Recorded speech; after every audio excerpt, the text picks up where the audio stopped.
விஷ சாராய விவகாரத்தில் அதிகாரிகளை பணியிட மாற்றம் செய்யக்கூடாது, சஸ்பெண்ட் செய்ய வேண்டும் என்று தமிழக அரசுக்கு சசிகலா வலியுறுத்தியுள்ளார். கள்ளக்குறிச்சியில் கள்ளச்சாராயம் அருந்தி உயிரிழந்தவர்களின் எண்ணிக்கை 49ஆக அதிகரித்துள்ளது. சுமார் 90 பேர் கள்ளக்குறிச்சி, விழுப்புரம், புதுச்சேரி உள்ளிட்ட மருத்துவமனைகளில் சிகிச்சை பெற்று வருகின்றனர்.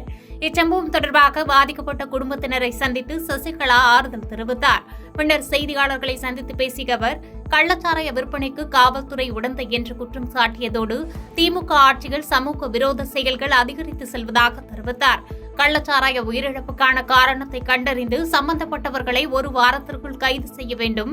இல்லையேல் மக்கள் தகுந்த பாடத்தை எப்போது புகட்ட வேண்டுமோ அப்போது புகட்டி விடுவார்கள் என்று சூசகமாக கருத்து தெரிவித்தார். மெத்தனால் விநியோகத்தை கண்காணிப்பதற்கு அரசு தீவிரமான நடவடிக்கைகளை மேற்கொள்ள வேண்டும் என திருமாவளவன் வலியுறுத்தியுள்ளார். கள்ளக்குறிச்சி கருணாபுரம் பகுதிக்கு நேரில் சென்ற விடுதலை சிறுத்தைகள் கட்சித் தலைவர் திருமாவளவன் விஷ சாராயம் அருந்தி அங்கு உயிரிழந்தோரின் குடும்பத்தினரை சந்தித்து ஆறுதல் கூறினார். இதனைத் தொடர்ந்து செய்தியாளர்களை சந்தித்து பேசிய திருமாவளவன், தமிழ்நாட்டில் முழு மதுவிலக்கை நடைமுறைப்படுத்துவதுதான் இந்த கொடுமையை தீர்க்கும் நிரந்தர தீர்வு என்று குறிப்பிட்டுள்ளார். கடந்த ஆண்டு மரக்காணம் பகுதியில் மெத்தனால் கலந்த நச்சு சாராயத்தை குடித்து 22 பேர் உயிரிழந்தனர் என்பதை சுட்டிக்காட்டிய திருமாவளவன், அந்த சமயத்தில் மெத்தனால் கள்ள வணிக நடமாட்டத்தை கண்காணிப்போம் என்று அரசு தரப்பில் கூறப்பட்டது.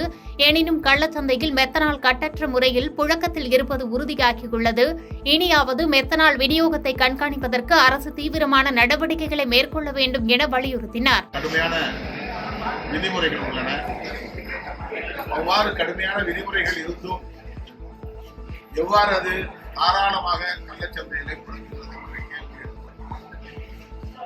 அதிகாரிகளுக்கு தெரியாமல் அல்லது அதிகாரிகளின் உடந்தை இல்லாமல் மெத்தனால் கள்ளச்சந்தை வியாபாரம் நடக்கிறது. எனவே தமிழக அரசு இந்த மெத்தனால் தொடர்பான கள்ள வணிகம் குறித்து தீவிரமான விசாரணையை மேற்கொள்ள வேண்டும். அதற்கு தொடர்புடையவர்கள் யாராக இருந்தாலும், அரசியல்வாதிகளாக இருந்தாலும், அரசு அதிகாரிகளாக இருந்தாலும், தொழிலதிபர்களாக இருந்தாலும், அனைவரையும் சட்டத்தில் கொண்டு விசாரித்து தண்டிக்கிற வகையில் புலன் விசாரணையை வலுப்படுத்த வேண்டும், விரிவுபடுத்த வேண்டும் என்று வேண்டுகோள். 2016ஆம் ஆண்டு நடைபெற்ற சட்டமன்ற பொதுத் தேர்தலின் போது திராவிட முன்னேற்ற கழகம் தேர்தல் அறிக்கையில் முழு மதுவிலக்கு உறுதிப்படுத்தப்படும் என்கிற உறுதியை அளித்திருக்கிறது. திமுக உடன்பாடான அந்த கோரிக்கையை விடுதலை சிறுத்தைகள் மீண்டும் வலியுறுத்த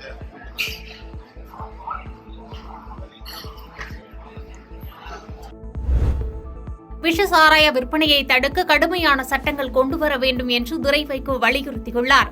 கள்ளக்குறிச்சியில் கள்ளச்சாராயம் குடித்து மருத்துவமனையில் சிகிச்சை பெற்று வருபவர்களை மதிமுக எம்பி துரை வைகோ நேரில் சந்தித்து ஆறுதல் தெரிவித்தார். மேலும் பாதிக்கப்பட்டவர்களுக்கு அளித்து வரும் சிகிச்சை குறித்து துரை வைகோ மருத்துவர்களிடம் கேட்டறிந்தார்.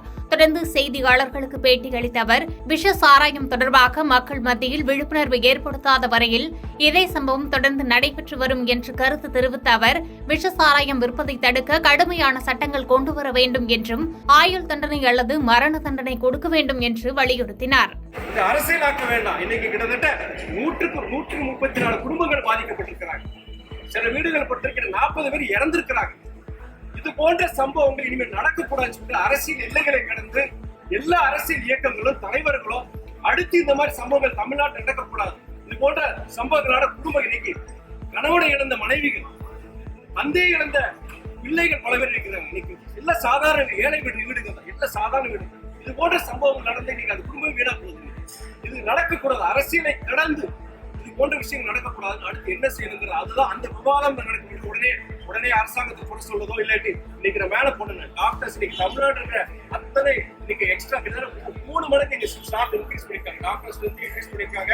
பல ஸ்பெஷலிஸ்ட் நெஃப்ராலஜி பல ஸ்பெஷலிஸ்ட் எல்லா ஹாஸ்பிட்டல் 22 நீங்க விழுப்புரம் அங்க கவர்மெண்ட் ஹாஸ்பிட்டல் இருந்தாலும் சரி இல்ல அங்க பக்கத்துல எல்லா கவர்மெண்ட் ஹாஸ்பிட்டல் ஸ்டாஃப் இன்க்ரீஸ் பண்ணிருக்காங்க. Maximum night and 24 hours treatment நடந்தது. ஒரு பிரைவேட் ஹாஸ்பிட்டல் கிடைக்காத ட்ரீட்மெண்ட் கூட இங்க கொடுத்துட்டு இருக்காங்க. அதனால கவர்மெண்ட் குறை சொல்றது இந்த நேரத்தில் இது கிடையாது. தவறு செஞ்சவங்க யாரு? இன்னைக்கு அது அரசியல்வாதியா இருந்தாலும் சரி, ஒரு அதிகாரியா இருந்தாலும் சரி, இனிமே இது போன்ற நம்ம ஈடுபட்டானா கண்டிப்பா நம்மளுடைய எதிர்காலமுடைய எதிர்ப்பு நம்ம இருக்க முடியாதுங்கிற ஒரு பயத்தை கொடுக்கணும் இந்த விசாரணை. இது கண்டிப்பா இதுக்கு முழுமையான விசாரணை நடைபெற்று இதுக்கு சம்பந்தப்பட்ட யாரா இருந்தாலும் சரி, அரசியல்வாதிகளா இருந்தாலும் அதிகாரிகள் இருந்தாலும் சரி, கண்டிக்கப்பட வேண்டும். யாருக்கும் சொன்ன மாதிரி இந்த மாதிரி சம்பவங்கள் நடக்கக்கூடாதுன்னு இது போன்ற சம்பவங்கள் ஈடுபடுறவங்களை குறைஞ்சபட்சம் ஆயுள் தண்டனை கொண்டு வரணும்னு பாதகம் செய்பவரை கண்டால் நாம் பயங்கொள்ளலாகாது பாப்பா, மோதி மிதித்து விடு பாப்பா, அவர் முகத்தில் உமிழ்ந்து விடு பாப்பா. அண்மை செய்திகளை உடனுக்குடன் தெரிந்து கொள்ள இணைந்திருங்கள் இயம்நாடு தொலைக்காட்சியுடன்.